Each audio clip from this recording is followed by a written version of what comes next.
In silenzio hanno attraversato le vie del centro di Mestre per testimoniare vicinanza e solidarietà al popolo di Gaza, per chiedere una volta di più che sia garantito l'arrivo degli aiuti umanitari e dire stop alla guerra. Una marcia silenziosa è quella organizzata da Will CISL Veneto mercoledì nel tardo pomeriggio. Lavoratori e lavoratrici, pensionati e pensionate, cittadini, per sottolineare che ciò che sta avvenendo nella striscia è inaccettabile.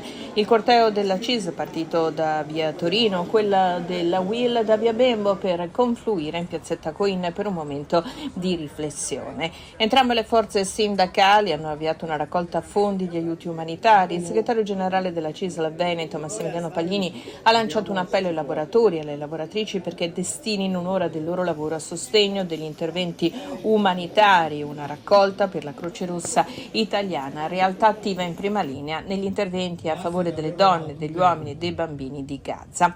Un gesto concreto per dare forza agli interventi messi in campo dalle organizzazioni impegnate a fianco della popolazione martoriata e garantire la maggiore e più certa continuità agli aiuti. La situazione nel striscia, continua Paglini, rappresenta una ferita dell'umanità, non di un solo popolo, un crimine che è uno sfregio al diritto internazionale e interpella la coscienza di tutti. La pace, conclude, è e deve essere un percorso che si costruisce attraverso atti efficaci e gesti concreti.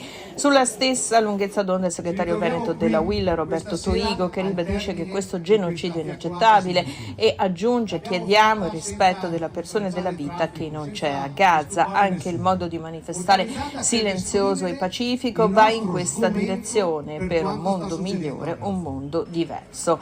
La raccolta della Will Veneto è destinata alle attività umanitarie avviate dalla parrocchia della Sacra Famiglia a Gaza.